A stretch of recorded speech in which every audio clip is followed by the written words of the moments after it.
seja muito bem-vindo a mais um Roda de Conversa aqui no canal. E hoje a gente está na lição número 2 do quarto trimestre de 2022.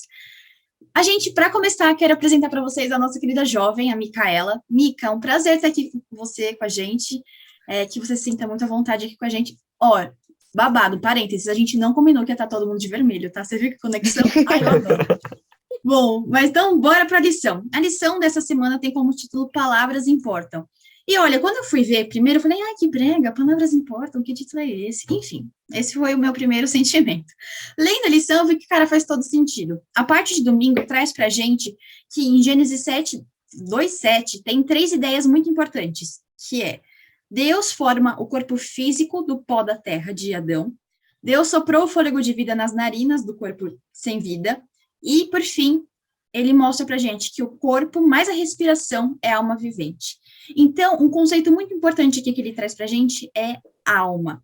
A alma não é uma entidade pré-existente, mas é, sim, a totalidade do homem, né, como um todo. Que é o físico, mais mental, mais espiritual. A alma, ele é o todo, não é uma parte da pessoa, né? Não é uma coisa que fica vagando por aí, né? Ele é o todo. Então, o objetivo dessa lição que a gente vai estar conversando aqui é estudar 3 palavras hebraicas muito utilizadas no Antigo Testamento, que é alma, espírito e fôlego. Na parte do domingo está falando em hebraico como que fala, mas eu não quero pagar micão aqui, então você vai ver na lição se você estudar quais são, tá bom? Beijo. Então, para começar, queria perguntar para vocês, quais eram os componentes do ser humano quando Deus criou e qual que é a importância da gente saber dessa compreensão desses componentes? Se a gente parar para pensar nos 3 componentes que compõem o ser humano, a gente está falando de corpo, alma e espírito. Mas quando você ouve essas palavras, elas são um pouco abstratas, porque a gente não entende muito bem o que é alma e o que é espírito. Quando a gente pega na lição, até mesmo a forma como ela era colocada na Bíblia, no Antigo Testamento e no Novo Testamento são diferentes, principalmente porque elas estão em linguagens diferentes. Enquanto alma no Antigo Testamento, em hebraico, se refere ao fôlego e ao ser em si, no Novo Testamento você vê muitas vezes alma se referindo como a mente. Mas todas elas se referem à mesma coisa, porque Deus compôs o ser humano em 3 partes, mas elas são um todo só. Assim como funciona muitas coisas na Bíblia, porque a gente tem essa ideia de trindade em muitas coisas na Bíblia. Como a própria ideia de Deus que funciona como trindade. E aí você tem corpo, alma e espírito como uma coisa só, mas a alma seria mais ou menos a nossa ideia de consciência, a mente, que não consegue viver individualmente sozinha. Enquanto o espírito seria o que a gente considera o fôlego de vida. É aquele pedacinho de Deus que ele soprou para fazer com que tudo aquilo que ele colocou no ser humano funcionasse. Então a gente pode, por exemplo, pensar que não existe vida sem Deus, porque você perde o espírito, pertence a ele. Partindo desse princípio, a gente pode pegar esse versículo que a Elisa citou logo no começo, que é o Gênesis 2:7, que eu vou ler aqui para a gente conseguir entender uma jogada de palavras que é importante para pegar esse raciocínio. Então formou o Senhor Deus ao homem do pó da terra, e lhe soprou nas narinas o fôlego de vida, e o homem passou a ser alma vivente. Se você pegar o texto e ver como ele foi escrito, o homem não passou a ter uma alma vivente. Ele passou a ser uma alma vivente. Ele não ganhou uma alma com o fôlego. Ele se tornou vivo. A alma é ele, é a consciência. Ele tornou-se consciente. Ele acorda, ele vive, ele é tudo aquilo.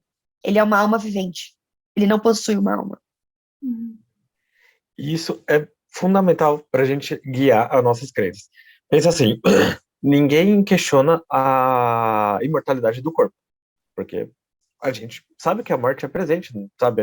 Todo mundo já viu, já teve alguma experiência relacionada na sua vida, a gente sabe que o nosso corpo acaba, que o corpo acaba. Então a questão que às vezes nós temos como seres humanos é, será que existe algo em nós que continua? Será que existe algo em nós que é, não morre quando o nosso corpo para de funcionar? E quando a gente vê essa ideia de alma que a Bíblia traz, de que não existe é uma parte separada do ser humano, tudo constitui um inteiro. Então, quando sei lá, quando o Mateus deixar de existir, não, a alma do Mateus não vai continuar, porque a alma é o Mateus inteiro, é o Mateus corpo, é o Mateus espírito, é o Mateus, entende? Tudo que constitui o Mateus é a alma, faz parte da alma. E aí a Bíblia traz essa ideia. Não vai continuar, não continua. Quando a vida acaba a pessoa por inteira. E quando também Jesus voltar, que vai ter essa ressurreição, volta a pessoa por inteira. E isso seria a questão de alma. É isso que guia as nossas ideias. Por isso que é importante a gente saber. Quando a gente pensa em quando Cristo vai voltar, a gente tem que parar para pensar que fala que a gente vai ser transformado. Mas como é que você vai ser transformado, mudar totalmente quem você é e continuar sendo quem você é? Daí entra a alma, porque é a sua consciência. Ele não vai apagar a sua consciência. Ele vai apagar os pecados. Talvez ele mude seu físico, mas você ainda vai ser você. Porque sua alma, aquilo, a sua essência, o que consiste em quem você é, tá na sua consciência, tá na sua mente. E não saiu de você, não ficou vagando por aí. Exatamente. A ideia é realmente olhar para o princípio das coisas. Adão, eu vou jogar aqui que nem, pegando um pouquinho da lição passada. Adão e Eva pecaram, e quando Deus falou, se vocês escolherem pecar, vocês vão morrer. E é o que aconteceu. A alma, que é o que eles eram, morria. De fato, morria. E aí Jesus Cristo veio para salvar nós desse destino que é a morte. Basicamente isso. Então, acreditar que a alma é a pessoa inteira, que a alma não continua, que você não continua vivendo depois que seu corpo deixa de existir, é como se fosse um princípio, uma peça básica para você também acreditar na salvação de Cristo, que o que Cristo veio aqui, o que Cristo veio fazer aqui, né? Que quem Cristo veio salvar e do que ele veio salvar. Uhum. Oh, nossa, gente, depois dessa aula, né, nem tenho o que falar. Mas então, pensando um pouquinho mais ainda nesse termo de alma, né, da gente entender como que a gente, né, pegando o texto, fazendo uma comparação entre Mateus 10, 28 e Lucas 12, 4 e 5, ajuda a gente a entender esse significado de alma. O que vocês contam aí pra gente? Aí, Não vou dar spoiler sobre quais são os dois versículos para vocês ficarem curiosos e tirarem suas próprias conclusões. Mas quando você lê, eles são paráfrases de uma mesma frase, que se refere a não temer quem mata o corpo e não mata a alma. E você fica, como assim mata o corpo e não mata a alma? E aí, basicamente, pelo menos conforme eu estudei e entendi, você não tem que ter medo daquilo que pode te fazer mal desse mundo. Você tem que ter medo daquilo que vai desviar a sua mente de Deus.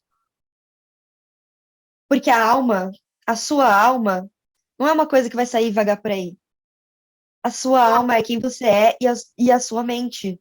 Então, se alguém vier e não fizer nada com o seu corpo, mas desviar a sua alma de Deus, você morreu. Você não vai ter vida eterna. E eu ia falar exatamente isso, Mika. A questão é, vou fazer uma afirmação polêmica. Não, brincadeira, não é polêmica, não. Eu vou falar, a nossa vida não acaba aqui. E não no sentido que existe algo em nós que continua, mas no sentido que Deus propõe uma vida eterna para cada um de nós. E então a gente não tem que chegar à nossa vida, por exemplo, eu enxergo a minha vida como, sei lá, 70, 80 anos na média. Não, não é isso. A vida que Deus está propondo para mim é uma vida de eternidade. Entende? Então, o que Cristo traz aqui é a questão de falar: se você não precisa temer se o seu corpo vai deixar de existir neste momento ou não. Mas você tem que temer se você vai deixar de ter a vida eterna. Porque é isso que ele está propondo. Se você vai perder essa oportunidade de viver para sempre. Que é o que Deus quer para mim e para você. E aí, quando fala viver para sempre, cara, não é numa forma etérea, digamos assim. É na forma essa pessoa inteira aqui, sabe? Deus não está propondo que eu, Mateus, que você está assistindo, que a Mica, que a Elisa, continue vivendo e viva a vida eterna com ele. Essa é a proposta de Cristo. Então, por isso que Jesus faz essa advertência, né, para a gente não se prender e não achar que porque algumas coisas são materiais, porque algumas coisas são mais físicas, digamos assim, que quando elas acabam é o fim de tudo. Não é esse o fim, sabe? Ou pelo menos não é esse o plano de Deus. Perfeito. Bom, gente, bora pro momento do Fala aí. Léo, roda a vinheta pra gente, por favor. Momento Fala aí! Bom, gente, então como vocês já sabem, esse é o momento do Fala aí, em que a gente vai resumir a lição número 2 em uma palavra, o que ela significou pra gente. Então, você aí do lado, além de já ter curtido o vídeo, compartilhado com seus amigos, também escreve aqui nos comentários o que essa lição significou pra você. E aí, qual que foi a palavra de vocês? A palavra que resume a lição para mim é consciência. Bom. Se você pensar em tudo que a alma é, tudo que ela significa, consciência é o que vai definir o que você vai fazer com a sua alma. Que forte. Gostei, Filô. Gostei. Profundo. É. Eu ia falar, a minha palavra é alma vivente, porque a lição fala de alma. Tá, ok. Desculpa. É óbvio assim, mas. Não, mas você não falou só alma.